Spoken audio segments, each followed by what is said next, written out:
화폐는 상품 교환 가치의 척도가 되며 그것의 교환을 매개로 하는 수단을 의미합니다. 종류로는 주화, 지폐, 은행권 등이 있습니다.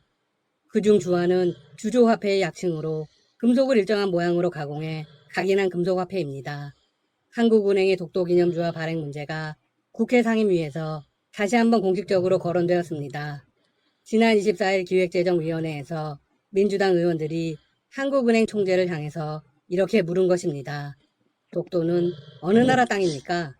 한국은행이 독도기념주화를 발행할 계획이 있습니까? 총재는 아직까지는 계획이 없다고 짧게 대답했습니다. 그러자 의원들은 다른 나라의 사례를 들며 발행을 강력하게 주장했습니다. 독도기념주화는 우간다와 탄자니아에서 발행된 적이 있습니다. 국회의원은 제3국에서도 독도기념주화를 발행하는데 왜 한국의 중앙은행이 망설이느냐고 질책했습니다. 국회가 기념주화 발행을 강력히 요구하는 이유는 일본의 선제적 움직임 때문입니다. 일본이 먼저 기념주화를 발행하면 더 집요하게 독도 영유권을 주장할 수 있습니다. 주화의 상징적인 의미는 국제사회에서 굉장히 중요합니다. 국제적 선점 효과를 위해서 기념주화 발행을 서둘러야 합니다. 독도 주화와 관련한 논의는 이번이 처음은 아닙니다. 지난 2019년 10월에도 기획재정위원회에서 중요하게 논의되었습니다. 발행 여부가 도마 위에 올라왔죠. 그때도 한국은행 총재는 원론적인 차원에서 발행 여부를 검토해 보겠다고 대답했습니다. 당시는 독도 기념주화를 발행할 수 있는 적기였습니다. 확실한 명분이 있었죠. 일본이 한국을 향해 경제적 보복을 한 지 3개월 정도 지난 시점이었거든요. 한일 갈등이 극도로 고조되어 있었고 국민들은 자발적인 불매운동을 벌이고 있었습니다. 매년 진행되던 독도 방어 훈련은 동해 영토 수호 훈련으로 확대해 실시했습니다. 일본의 독도 도발도 심각했습니다. 일본은 도쿄올림픽 조직위 홈페이지에 독도로 추정되는 섬을 표기한 일본 지도를 게재했습니다. 이에 우리 정부가 공식 항의했죠. 독도주화는 독도에 대한 국민의 관심을 불러일으키고 역사적 상징성도 가질 수 있습니다. 하지만 한국은행 총재는 그때도 쉽게 결정할 수 있는 사안이 아니라고 말하며 한 발 물러났습니다. 도대체 왜 결정을 못 내리는 걸까요? 한국은행 총재는 한국과 일본의 외교적 마찰심화를 이유로 내세웠습니다. 총재의 답변을 들은 참석 의원들은 수긍하기 어렵다고 항의했습니다. 독도가 엄연히 대한민국 영토인데 일본이 무슨 상관인가? 발행 못할 이유가 없다. 총재에게 다시 한번 강력하게 요구하겠다. 물론 한국은행도 독도 화폐를 절대 발행하지 않겠다는 입장은 아닙니다. 관련해서 이런 입장을 밝혔습니다. 향후 정부기관 등이 범국가적 외교적 입장에서 독도 관련 기념주화의 발행을 요청하는 경우 발행 사안의 적합성 및 파급 효과 등을 종합적으로 고려해 발행 여부를 검토하도록 하겠다. 네, 정부 차원의 확실한 방향성이 정립되면 진지하게 검토하겠다는 것입니다. 아마도 일본과의 관계가 이런 식으로 이어진다면 곧 결단을 내려야겠죠? 국회에서 법을 바꾸면서까지 추진할 계획이라 곧 이루어질 듯합니다. 만약 주화가 발행되면 일본은 그야말로 초토화될 것입니다. 국제사회의 확실한 각인을 시키는 거니까요.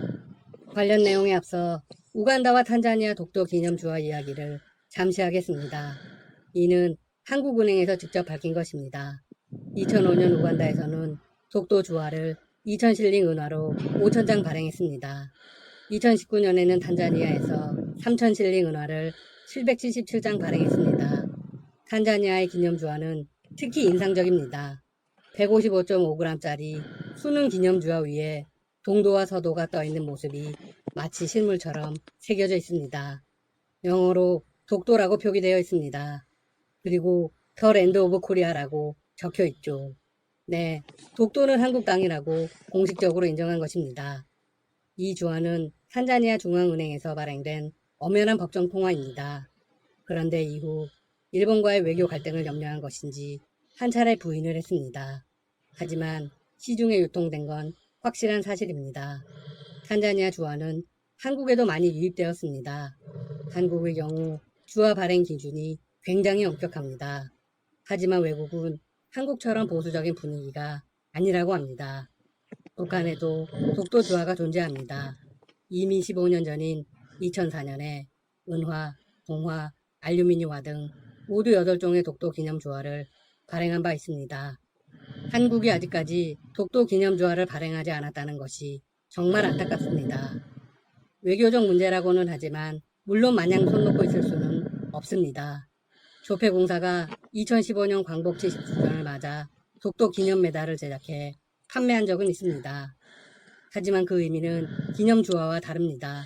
기념주화는 국가적인 행사 등을 기념해 국가의 중앙은행이 발행하는 법정통화로 강제 통용력을 갖습니다. 따라서 정말 가치가 높죠. 기념주화는 금은 등의 금속 소재적 가치와 더불어 미적 가치 그리고 희소성을 가지고 있습니다. 주화는 전 세계에서 자연스럽게 퍼져나가며 상당한 파급 효과를 가집니다. 앞서 언급했듯 자칫 일본이 먼저 기념주화를 발행하면 국제적인 선전 효과가 우려됩니다. 자연스럽게 독도가 일본 땅인 것처럼 인식될 수 있습니다. 국회는 독도 등 국내외적으로 뜻깊은 지역에 대해 기념주화를 발행할 수 있는 근거를 마련하는 한국은행법 개정안을 발의한 상태입니다. 일본은 방위백서에서 16년째 독도는 일본 땅이라고 억지 주장을 되풀이하고 있습니다. 게다가 독도 상공에서 충돌 발생 시 항공자위대 전투기의 긴급 발진, 이른바 스크램블 가능성을 적시하기도 했죠. 독도 도발은 이제 심각한 수준에 도달했습니다. 한국 정부는 독도의 지배력을 더 강화하고 국제사회의 영유권을 널리 알릴 수 있는 방안을 마련해야 합니다. 기념화폐 발행이 효과적인 방안으로